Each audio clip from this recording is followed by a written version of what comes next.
here are 4 somethings to keep in mind as you consider the who you'd like to nominate to the Manufacturing Academy's first class. Number 1, look for someone who is a little bit more of a natural problem solver. They might not have all of the tools or all of the resources just yet, but you've seen them go and solve a problem, or at least try to.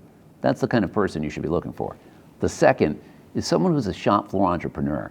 This is a person who is a little bit more creative. Like an entrepreneur would be, they figured out how to get materials, how to get resources, and that's a really good trait and a really good something to look for.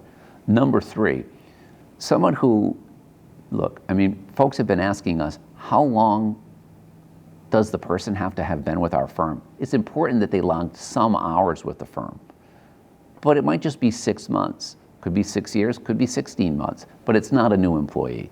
So look for someone who's logged some hours and some significant time with your organization.